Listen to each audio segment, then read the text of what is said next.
मुल्ला का एक पड़ोसी अक्सर उसे नीचा दिखाने या उसका मजाक उड़ाने का मौका तलाशता रहता था।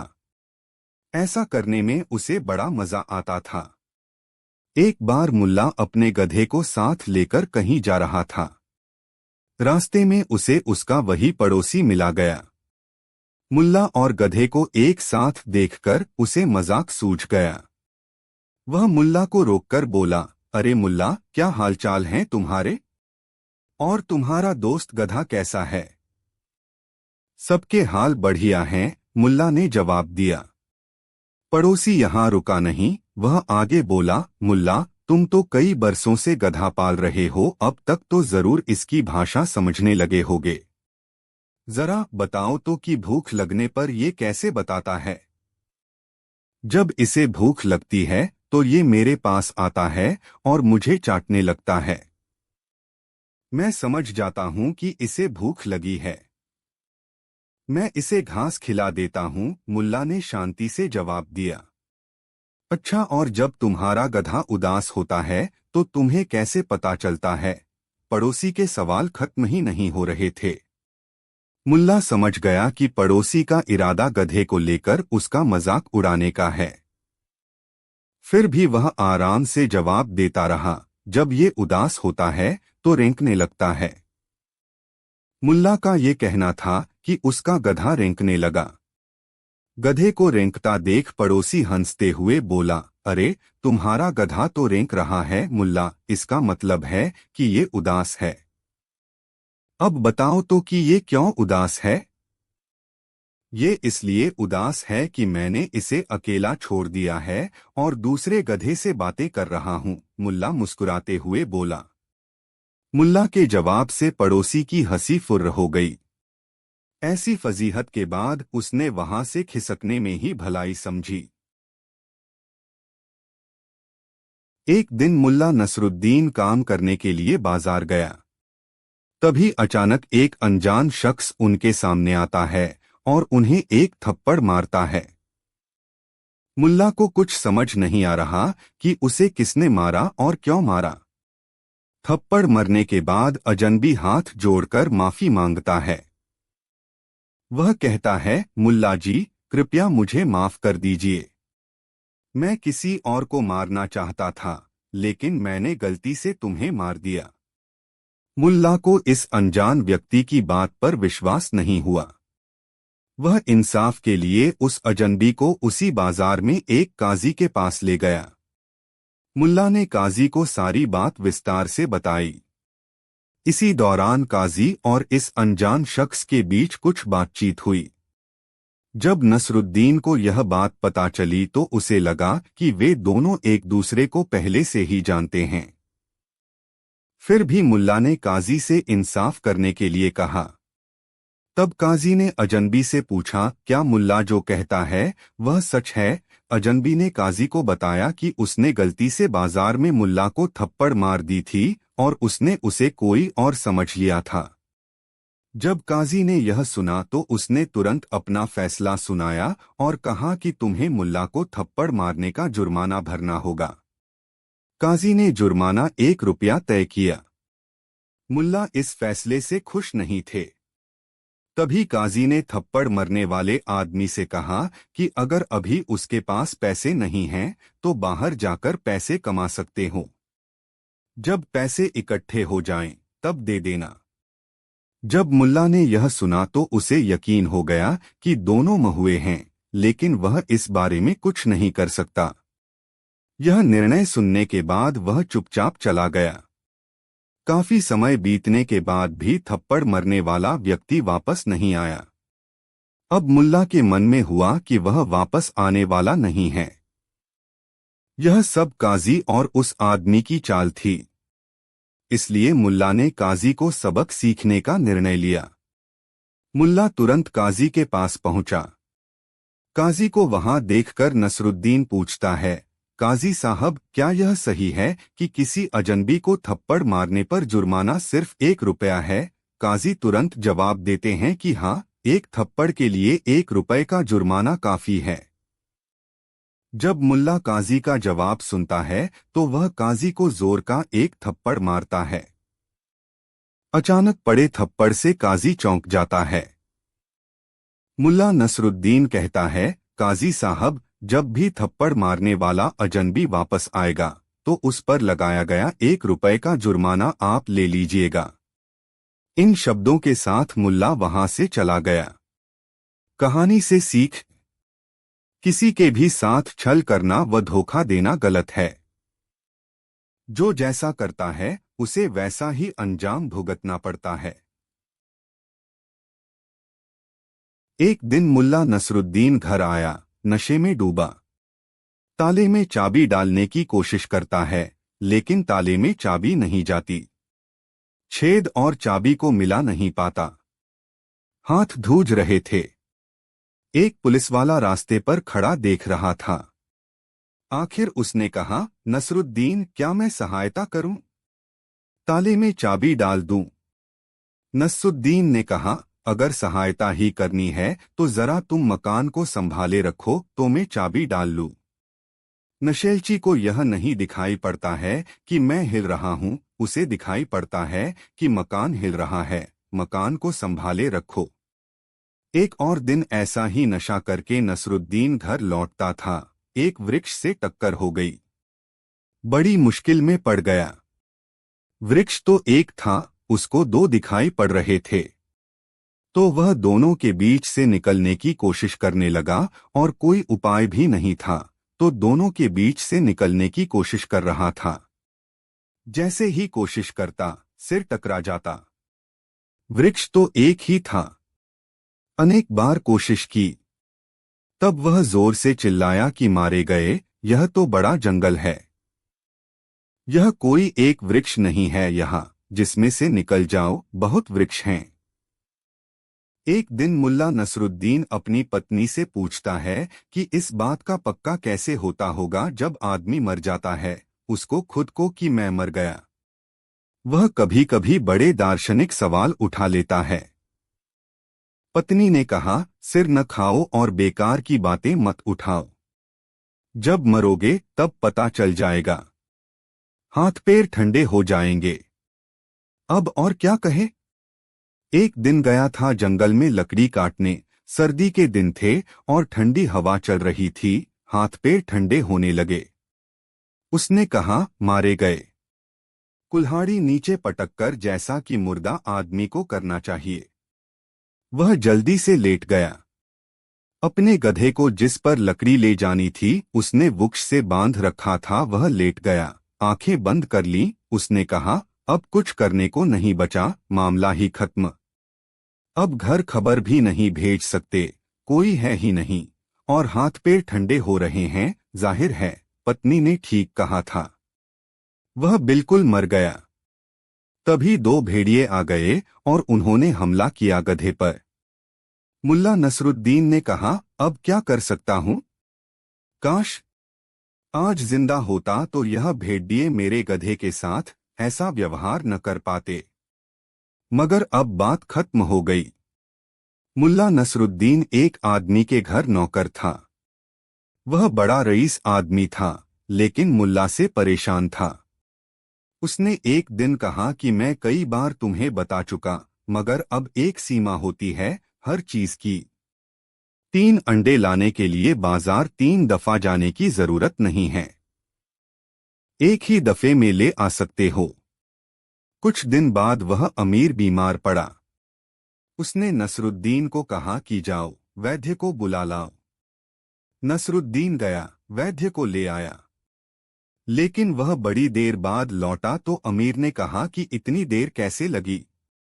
उसने कहा, और सबको भी बुलाने गया था। अमीर ने कहा, और सब कौन हैं? मैंने तुम्हें वैद्य को बुलाने भेजा था। तो उसने कहा कि वैद्य अगर कहे कि मालिश करवानी है तो मालिश करने वाला लाया हूँ। वैद्य अगर कहे कि पुल्टिस बंधवानी है तो पुल्टिस बनाने वाले को लेकर आया हूँ। वैद्य अगर कहे कि फलां तरह की दवा चाहिए तो कोमिस्ट को भी बुला लाया हूँ। और अगर वैद्य असफल हो जाए तो मरघट ले जाने वाले को भी लाया हूँ। सब मौजूद हैं। 3 अंडे एक साथ ले आया हूँ। मुल्ला नसरुद्दीन बहुत दिन अविवाहित रहा। एक आदमी ने उससे पूछा कि क्या कारण है। अब काफी समय हो गया। अब तुम खोज ही लो, अन्यथा समय जा रहा है। नसरुद्दीन ने कहा, खोज में ही तो लगा हूं, लेकिन मुझे ऐसी स्त्री चाहिए जो समग्र रूप में पूर्ण हो। सैकड़ों स्त्रियां मिलीं, लेकिन पूर्ण कोई भी नहीं। और जब तक पूर्ण न हो तब तक मैं प्रेम न होने दूंगा। तो आदमी ने कहा, एक भी स्त्री न मिली तुम्हें जीवन भर की तलाश में?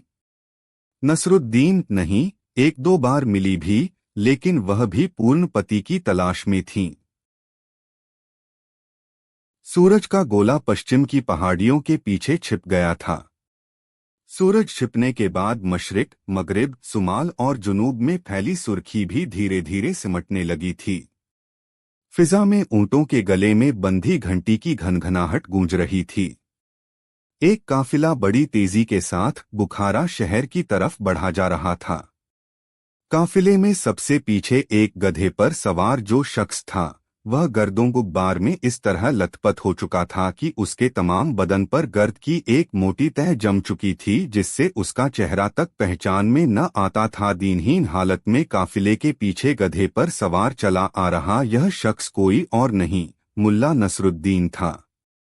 मुल्ला नसरुद्दीन, बुखारा का मनमौजी फक्कड़ इंसान, यातीमों और गरीबों का सहारा, सूदखोरों और जबरन टैक्स वसूल करने वालों का कट्टर दुश्मन, और बुखारा के अमीर की आंखों में चुभने वाला कांटा था। दिन 10 वर्षों में वह बगदाद, इस्तांबुल, बख्शी सराय, तेहरान, तिफलिस, अखमेज और दमिश्क जैसे सभी मुल्कों में घूम आया था। वह जहां भी जाता, गरीबों का मुहाफिज और जुल्म करने वाले अमीर-उमरावों का दुश्मन बन जाता। वह गरीबों और यातीमों के दिलों में कभी न भुलाई जाने वाली यादें और जुल्म के पैरोकारों के दिलों में खौफ के साए छोड़ जाता। अब वह अपने प्यारे वतन बुखारा लौट रहा था, ताकि बरसों से भटकती अपनी जिंदगी को वह कुछ चैन सुकून भरे ठहराव के पल दे सके। काफिले के पीछे चल रहा मुल्ला नसरुद्दीन हालांकि गर्दों गुब्बार में पूरी तरह लथपथ हो चुका था, मगर फिर भी वह खुश था। इस धूल मिट्टी से उसे सोंधी सोंधी खुशबू आती महसूस हो रही थी। आखिर यह मिट्टी उसके अपने प्यारे वतन बुखारा की जो थी। काफिला जिस वक्त शहर की चारदीवारी के करीब पहुंचा, फाटक पर तैनात पहरेदार फाटक बंद कर रहे थे। काफिले से सरदार ने दूर से ही मोहरों से भरी थैली ऊपर उठाते हुए चिल्लाकर पहरेदारों से कहा, खुदा के वास्ते रुको, हमारा इंतजार करो। हवा की साय और घंटियों की घनघनाहट में पहरेदार उनकी आवाज न सुन सके और फासला होने के कारण उन्हें मोहरों से भरी थैली भी दिखाई न दी।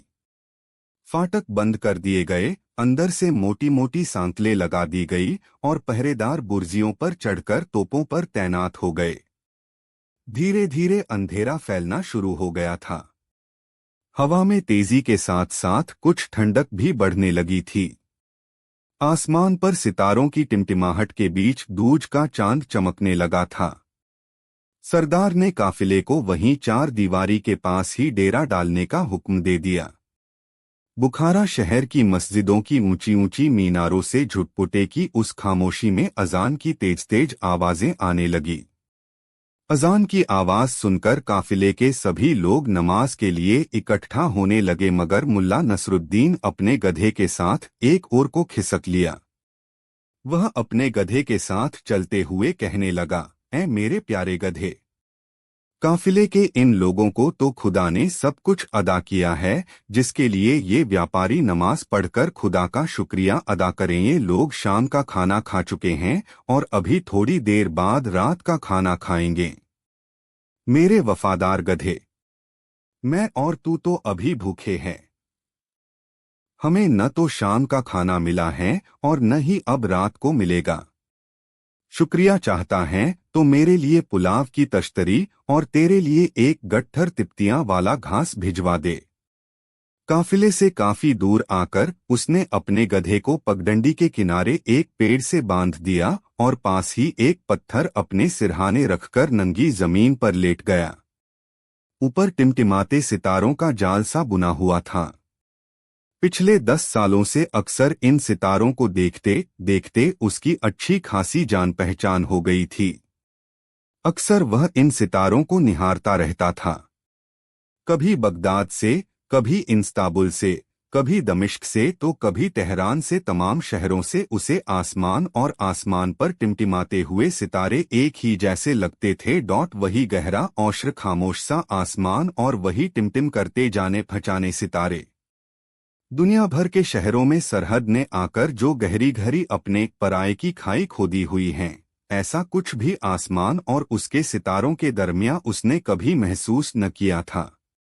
उसे हमेशा यही लगता कि रातों की शांत व पवित्र दुआओं की आवाजें उसे बड़े धनवानों से भी धनवान बना देती थी, और आखिर वह खुद को धनवान महसूस करे भी क्यों नहीं। उसे वह सब कुछ हासिल था जो दुनिया के बड़े बड़े रईसों को भी हासिल न था। इस दुनिया में हर आदमी का अपना अपना नसीब होता है। भले ही अमीर लोग सोने चांदी के बर्तनों में खाना खाएं, लेकिन वे अपनी सभी रातें छत के नीचे गुजारने को ही मजबूर हैं। इस तरह मुल्ला नसरुद्दीन की तरह सर्द और सितारों भरे आसमान को निहारते हुए और कल्पना की उड़ान भरते हुए अमीर लोग कभी भी सोचने का मौका नहीं जुटा सकते ऐसा उन बेचारों का नसीब कहाँ जो उन्हें इस तरह की सहूलियत मिल सके। एकजुट होकर नमाज अदा करते लोग अपनी इबादत पूरी करके अपने अपने खेमों में भोजन की व्यवस्था में जुट गए। चार दीवारी के बाहर बड़े बड़े कहाड़ों के नीचे आग जलने लगी। जिबह के लिए तैयार भेड़ें और बकरियां बुरी तरह मिमियां उठी। कहाड़ों के नीचे जलती आग ने भुनते हुए मसालों की गंध हवा में बिखेर दी। मुल्ला नसरुद्दीन हवा के रूख को पहचानकर उस जगह पर जा लेटा जहां पर यह भूख जगाने वाली खाने की गंध न पहुंच सके। तारों को निहारता हुआ वह सोच रहा था कि कल जब वह बुखारा शहर में वह प्रवेश करेगा तो उसे फाटक पर ही चुंगी अदा करनी होगी। हालांकि उसे बुखारा छोड़े 10 बरस बीत चुके थे, मगर अभी तक उसे बुखारा के सभी रिवाजों की पूरी जानकारी थी। उसने यही सोचकर अपनी रकम का आखिरी हिस्सा बचाकर रख छोड़ा था। वह दुनिया के भले ही किसी भी मुल्क में रहा हो, उसे अपने बुखारा की और बुखारा के रीति रिवाजों की हमेशा याद आती रहती थी। लेटा लेटा वह अपने प्यारे वतन की याद में खो गया। उसे अपने वतन से बेहद प्यार था। धूप से तपे तांबई चेहरे पर काली दाढ़ी और साफ आंखों वाला खुशमिजाज मुल्ला नसरुद्दीन तेल की चिकनाई से सनी पगड़ी, पैमबंद लगे कोट और फटे जूते पहने अपने वतन से जितनी दूर होता, वतन के लिए उसके दिल में उतना ही प्यार उमड़ता। उसे अपने बुखारा की ऊंची ऊंची मीनारें, चरागाह, खेत, गांव और रेगिस्तान खूब याद आते थे। उसे पता चल चुका था कि पुराना अमीर गारत हो चुका है, लेकिन उसके बाद बना नया उससे भी काइयां और संगदिल था। इस नए अमीर ने पहले अमीर से भी ज्यादा आवाम पर जुल्मों सितम ढा रखे थे। आवाम को तरह तरह की चुंगी लगाकर लुटा जा रहा था। वैसे नया अमीर बड़ा ही धार्मिक था। वह साल में 2 बार शेख बहाउद्दीन की पवित्र दरगाह पर सजदा करने जाता था, जो बुखारा शहर के पास ही थी। लुटखसोट पूरे जोरों पर थी। खेत खलिहान सूख कर जल चुके थे। धरती में दरारें पड़ गई थी। दस्तकारियां समाप्त हो चुकी थी और व्यापार लगातार घटता जा रहा था। मुल्ला नसरुद्दीन ने सोचते सोचते एक गहरी सांस ली और करवट बदलकर फिर अपनी सोचों में गुम हो गया। सुबह की अजान के साथ ही पूरा कारवां उठ गया। ऊंट वालों ने सामान ऊंटों पर लादना शुरू कर दिया। सौदागर अपनी पगड़ियां दुरुस्त करने लगे। नसरुद्दीन भी उठा। सबसे पहले अपनी अंटी में खुसी थैली टटोली, वह सलामत थी। फिर अपने गधे के करीब आकर उसकी पीठ पर हाथ फेरा। ऐ मेरे वफादार गधे, चल, अपने मुल्क में दाखिल होने का मुबारक वक्त आ गया है। ऊंटों के गले की घंटियां बज उठी और कारवां फाटक की ओर बढ़ गया। फाटक में दाखिल होते ही सब एक ओर रुक गए। पूरी सड़क पहरेदारों ने घेरी हुई थी। सिपाहियों की तादाद भी काफी थी। कुछ तो कायदे से वर्दियां पहने थे, मगर कुछ लोग ऐसे भी थे जिन्हें वर्दी पहनने का सलीका तक न था। अमीर की नौकरी में अभी वे नए थे और उन्हें रिश्वतखोरी का पूरा मौका नहीं मिला था। वे चीख चिल्ला रहे थे, उस लूट के लिए लड़ाई झगड़ा और धक्का मुक्की कर रहे थे जो उन्हें व्यापारियों से हासिल होने वाली थी। फाटक के करीब ही एक चाय की दुकान थी। वर्दी पहने अफसर सा दिखाई देने वाला एक तुंदियल व्यक्ति बाहर आया। उसके पैरां में जूतियां थी। उसके मोटे और थुलथुले चेहरे पर अय्याशी, बदकारी और जलालत के भाव स्पष्ट दिखाई दे रहे थे। उसने एक ललचाई नजर से व्यापारियों की ओर देखा, फिर बोला, हे सौदागरों, बुखारा में तुम्हारा स्वागत है। खुदा करें तुम्हें अपने काम में, अपने इरादों में कामयाबी हासिल होए। व्यापारियों, आपको यह इल्म होना चाहिए कि अमीर का हुक्म है कि जो सौदागर अपने माल का मामूली सा हिस्सा भी छिपाने की कोशिश करेगा, उसे बेंत लगाकर मार डाला जाएगा। यह सुनकर व्यापारी कुछ विचलित हुए और परेशानी की हालत में रंगी दाढ़ियां सहलाने लगे। कर अधिकारी बड़ी मशक्कत के बाद पहरेदारों की ओर पलटकर बोला, ऐ बुखारा के वफादारों, अपना काम शुरू करो। आदेश पाते ही सिपाही चीखते चिल्लाते ऊंटों पर झपट पड़े। वे खुशी से चीख चिल्ला रहे थे जैसे किसी लूट में शरीक हो रहे हो और अधिक से अधिक माल एक दूसरे से पहले लूट लेना चाहते हों। सन के मोटे मोटे रस्से उन्होंने अपनी तलवारों से काट डाले और देखते ही देखते सामान की गांठें खोल डाली। सड़क पर कीमती सामान बिखरा दिखाई देने लगा। इसमें कीमती कपड़ों के थान, चाय, काली मिर्च, कपूर, गुलाब के इत्र की शीशियां तथा तिब्बती औषधियों के डिब्बे थे। व्यापारी बेबस से खड़े सिपाहियों की लूट खसोट करते देख रहे थे। जिसके मन में जो आ रहा था वह एक दूसरे की नजर बचाकर अपनी जेब के हवाले कर रहा था। केवल 2 घड़ी। यह सिलसिला केवल 2 घड़ी चला, फिर सभी सिपाही कर अधिकारी के पीछे जाकर खड़े हो गए। लूट के माल से भरी उनकी जेबें फटी जा रही थी। फिर शुरू हुई शहर में आने और सामान लाने की वसूली। गधा और गधे के रिश्तेदार बुखारा में दाखिल होते समय व्यापार के लिए मुल्ला नसरुद्दीन के पास कोई सामान न था। उसे तो सिर्फ शहर में दाखिल होने का टैक्स अदा करना था। अधिकारी ने पूछा, तुम कहाँ से आए हो और आने का सबब क्या है? मुहर्रिर ने सींग से भरी स्याही में नेजे की कलम डुबोई और मुल्ला नसरुद्दीन का बयान दर्ज करने के लिए तैयार हो गया। मुल्ला नसरुद्दीन ने बताया, हुजूरे आला, मैं ईरान से आया हूँ। बुखारा मेरे कुछ संबंधी रहते हैं, उन्हीं से मिलने आया हूँ। यह सुनकर अधिकारी ने कहा, अच्छा तो तुम अपने संबंधियों से मिलने आए हो, तुम्हें मिलने वालों का कर अदा करना पड़ेगा। लेकिन हुजूर, मैं उनसे मिलूंगा नहीं। मुल्ला नसरुद्दीन ने कहा, मैं तो एक जरूरी काम से आया हूँ। काम से आए हो? अधिकारी चीखा। उसकी आंखों में चमक उभर आई। इसका मतलब है कि तुम अपने रिश्तेदारों से भी मिलोगे और काम भी निपटाओगे।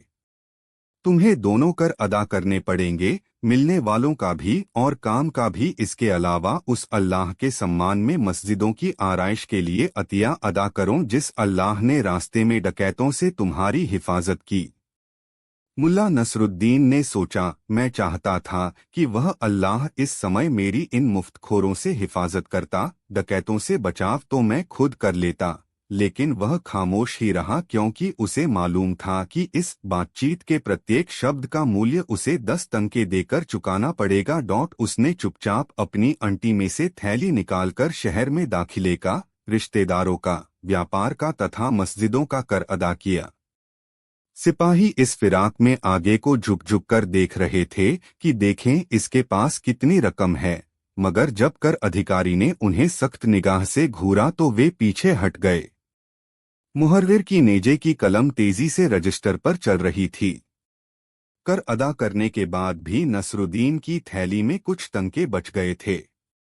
कर अधिकारी की आंखों में वे तंके खटक रहे थे और वह तेजी से सोच रहा था कि वह तंके भी इससे कैसे हथियाए जाएं।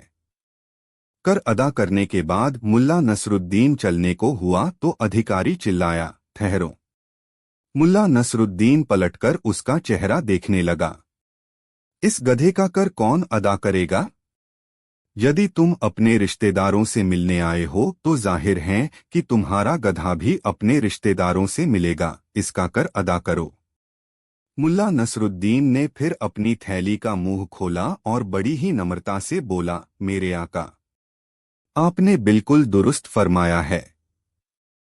हकीकत में बुखारा मुल्ला नसरुद्दीन ने फिर अपनी थैली का मुंह खोला और बड़ी ही नम्रता से बोला, मेरे आका, आपने बिल्कुल दुरुस्त फरमाया है। हकीकत में बुखारा में मेरे गधे के संबंधियों की तादाद बहुत ज्यादा है, वरना जैसे यहाँ काम चल रहा है उसे देखते हुए तो तुम्हारे अमीर बहुत पहले की तख्त से उतार दिए गए होते और मेरे हुजूर आप अपने लालच की वजह से न जाने कब के सूली पर चढ़ा दिए गए होते। इससे पहले कि कर अधिकारी उसकी बात का अर्थ समझ पाता, मुल्ला नसरुद्दीन उछलकर अपने गधे पर बैठा और उसे ऐड लगाकर सरपट दौड़ाता हुआ एक गली में जा घुसा। वह लगातार अपने गधे का हौसला बढ़ाते हुए कह रहा था, और तेज मेरे वफादार दोस्त, जल्दी भाग वरना तेरे इस मालिक को एक और कर अपना ये सिर देकर चुकाना होगा। और तेज मेरे वफादार गधे, और तेज। मुल्ला नसरुद्दीन का गधा भी अलग किस्म का था। मालिक ना भी कहे तब भी वह हालात को देखकर अपनी चाल बदल लेता था। उसके लंबे और सतर्क कानों ने फटाक से आती चिल्लपों और कर अधिकारी की डकराहट सुन ली थी, जो अपने सिपाहियों उस शैतान को पकड़ लाने का आदेश दे रहा था। जाओ, जल्दी जाओ, पकड़ कर लाओ उस काफिर को, आखिर वह कौन है। हवा में तैरती इन आवाजों ने मुल्ला नसरुद्दीन के पैरों में जैसे बिजली भर दी हो। वह किसी की भी परवाह किए बिना भागे जा रहा था। वह इतनी तेजी से भाग रहा था कि मुल्ला नसरुद्दीन को भी अपने पांव ऊपर उठाने पड़ रहे थे। वह तो बिल्कुल गधे की पीठ पर पड़ी जीन से चिपक गया था। उसकी बाजुएं गधे की गर्दन से लिपटी हुई थी। यह देखकर गली के कुत्ते डर और घबराहट के मारे भौंकने लगे कि या अल्लाह, यह क्या बवाल आ गया। गली में घूमते घूमते मुर्गे मुर्गियां और उनके चूजे डरकर इधर उधर भाग रहे थे। राहगीर अचरज से दीवारों के साथ सटकर खड़े हो गए थे। कोई समझ नहीं पा रहा था कि क्या मुसीबत है। किसी की समझ में कुछ भी नहीं आ रहा था। उधर कुछ सिपाही उसकी खोज में इधर उधर निकल पड़े थे। कर अधिकारी अभी तक क्रोध से थरथरा रहा था। उसकी आंखें लाल हो गई थी और नथुने फड़फड़ा रहे थे। एक फांस की तरह उसके फलक में फंसी हुई थी कि वह आजाद ख्यालात वाला निडर आदमी कहीं मुल्ला नसरुद्दीन तो नहीं था। उधर लोग भी आपस में खुसफुसर करने लगे थे। ये जवाब तो मुल्ला नसरुद्दीन के ही योग्य था। दोपहर होते होते यह चर्चा पूरे शहर में पहुंच चुकी थी कि एक व्यक्ति ने द्वार पर ऐसी बात कही। जिसने भी सुना उसने यही कहा, ऐसा जवाब तो मुल्ला नसरुद्दीन ही दे सकता है। एक बार मुल्ला नसरुद्दीन ने घर का कामकाज करने के लिए नौकर रखा। उसका मानना था कि तालाब से पानी भरकर लाना उस जैसे इज्जतदार आदमी के लिए अच्छा नहीं। एक दो बार ऐसा भी हो चुका था कि पानी लेकर लौटते समय नसरुद्दीन की मुलाकात किसी पहचान वाले से हो जाती। वह आदाब करता तो नसरुद्दीन को भी झुककर जवाब देना पड़ता और नसरुद्दीन के कंधे पर घड़े में रखा सारा पानी सामने वाले पर जा गिरता। किसी से कुछ कहते न बनता था। उसके नौकर का नाम था अब्दुल। एक दिन नसरुद्दीन ने उसे मिट्टी का घड़ा देते हुए कहा, यह घड़ा लो, तुम्हें रोज 12 घड़े पानी तालाब से भरकर लाना है। अब्दुल ने रजामंदी में सिर हिलाया। जैसे ही वह जाने को तैयार हुआ कि नसरुद्दीन बोला, सुनो, सावधानी बरतना, घड़ा टूटना नहीं चाहिए। अब्दुल मुड़कर जाने लगा तो नसरुद्दीन फिर बोला, चौकस रहना, यदि तुमने घड़ा तोड़ दिया तो थप्पड़ खाना पड़ेगा, याद रखना। अभी अब्दुल दरवाजे तक पहुंचा ही था कि नसरुद्दीन ने चिल्लाकर हाथ से इशारा करते हुए वापस बुलाया। हैरान परेशान नौकर वापस नसरुद्दीन के सामने जा खड़ा हुआ। नसरुद्दीन ने एक जोरदार थप्पड़ उसके गाल पर रसीद कर दिया। पटाख की आवाज हुई। अब्दुल के हाथ से घड़ा छूटते छूटते बचा। अब्दुल बोला, मालिक आपने मुझे मारा क्यों? मैंने तो घड़ा भी नहीं तोड़ा। नसरुद्दीन बोला, देखो भाई, अगर मैं तुम्हें घड़ा टूटने के बाद थप्पड़ मारता तो भी घड़ा जुड़ तो नहीं जाता। जुड़ता क्या? नहीं, अब्दुल बोला। इसीलिए मैंने तुम्हें पेशगी थप्पड़ मारा है, ताकि तुम याद रखो कि घड़ा टूटने पर कैसा थप्पड़ पड़ेगा। तुम भविष्य में चौकस रहोगे। नौकर बेचारा नसरुद्दीन को खुले मुंह ताकता रह गया। एक दुकान से मुल्ला नसरुद्दीन ने अपने लिए 2 तथा गधे के लिए 10 नान खरीदे, साथ ही भेड़ का भुना हुआ लज्जतदार गोश्त भी लिया। दरी में बैठकर नसरुद्दीन खाना खाने लगा। पास ही खड़ा उसका गधा भी नानों पर हाथ साफ करने में जुटा था। नसरुद्दीन ने उसी स्थान पर रात बिताने की सोच रखी थी। वह खुले में बैठे था तो धनी व्यापारी तथा यात्री तंबू गाड़कर भीतर बैठे मौज कर रहे थे। तभी नसरुद्दीन के कानों में कुछ तेज तेज आवाजें पड़ी, जैसे कोई झगड़ रहा हो। जिस दुकान से उसने नान तथा गोश्त खरीदा था, वहीं कुछ हलचल सी दिख रही थी। नसरुद्दीन अपनी उत्सुकता दबा न सका और उसी ओर बढ़ चला। उसने देखा कि दुकान का मालिक एक गरीब से दिखने वाले आदमी से झगड़ रहा था। वह कह रहा था, तुम्हें पैसे देने ही होंगे। तुम जानबूझकर उस ओर लेटे थे जिस ओर मेरी दुकान से गोश्त की खुशबू उठकर जा रही थी।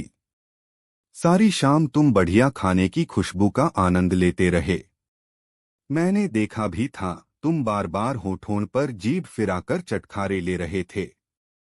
मैं कोई दान खाता खोलकर नहीं बैठा, जल्दी से पैसे चुकाओ। बेचारा गरीब आदमी बेहद असहाय दिख रहा था।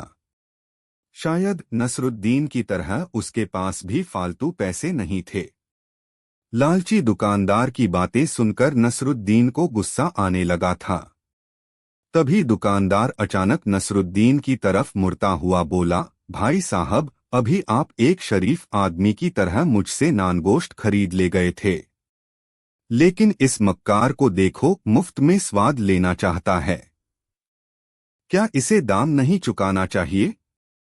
नसरुद्दीन उस आदमी से मुखाबित होता बोला, भाई, तुमने ललीज खाने की खुशबू का आनंद लिया है, तुम्हें कीमत चुकानी होगी।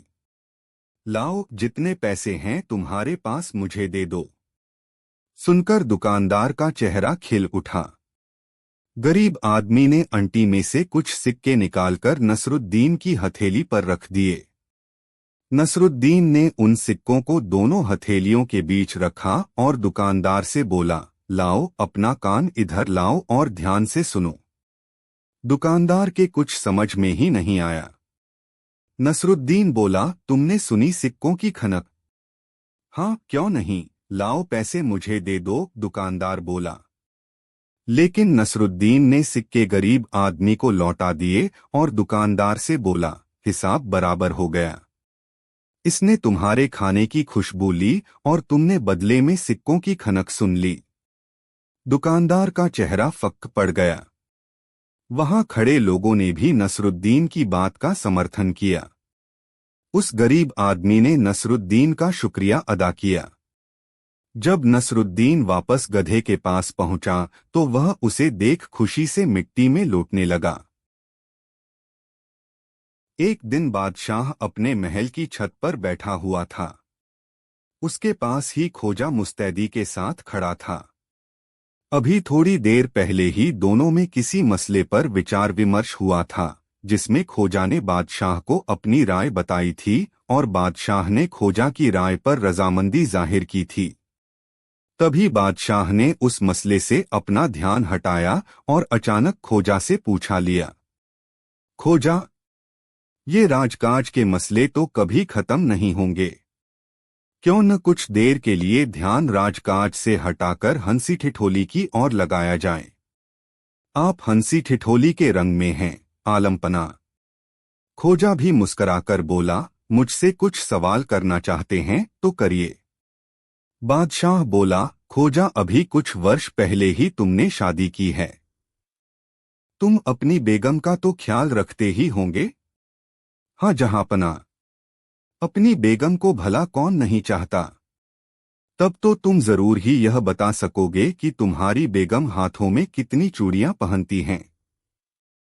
खोजा खामोश रहा। उससे कोई जवाब देते नहीं बना। लेकिन बादशाह था कि उसे छोड़ना नहीं चाहता था। उसने फिर से पूछा, बताओ खोजा, तुम्हारी बेगम हाथों में कितनी चूड़ियां पहनती हैं? खोजा ने कहा, आलमपना, अपनी बेगम के हाथों की चूड़ियां गिनने का तो मुझे कभी समय ही नहीं मिला। न मैंने कभी उसकी चूड़ियां की तरफ कभी ध्यान दिया। पर मैं आपसे एक बात पूछना चाहता हूं। हाँ हाँ जरूर पूछो, बादशाह ने आनंदित होते हुए कहा। हुजूर, आप अपनी प्यारी दाढ़ी पर दिन भर में न जाने कितनी बार हाथ फिराते हैं। क्या आप बता सकते हैं कि आपकी दाढ़ी में कितने बाल हैं? खोजा के इस अटपटे प्रश्न से बादशाह बौखला गया। कुछ पल रुककर उसने कहा, खोजा, इस सवाल का जवाब देना तो बहुत मुश्किल है। लेकिन मेरा सवाल आसान है, तुमने जरूर अपनी बेगम की चूड़ियां गिनी होंगी। खोजा ने उत्तर दिया, आलमपना, स्त्री के हाथ की चूड़ियां गिनना भी असंभव ही है। कारण यह कि स्त्रियां अपनी इच्छानुसार चूड़ियां की संख्या घटाया बढ़ाया करती हैं, किंतु जिस दरवाजे की सीढ़ियों से आप रोजाना आया जाया करते हैं, क्या उनकी संख्या ठीक ठीक बता सकते हैं? बादशाह बोला, खोजा, मुझे वह सीढ़ियां गिनने का कभी मौका ही नहीं मिला। इस पर खोजा ने कहा, जब सीढ़ियां जैसी ठोस और निश्चित रहने वाली चीजों की गिनती नहीं की तो फिर चूड़ियां कैसे गिनी जा सकती है? खोजा के ऐसे तथ्यपूर्ण उत्तर को सुनकर बादशाह खुश हो गया। उसने खोजा को पुरस्कार दिया और भविष्य में भी ऐसे तर्कपूर्ण उत्तर देने की शुभकामना दी।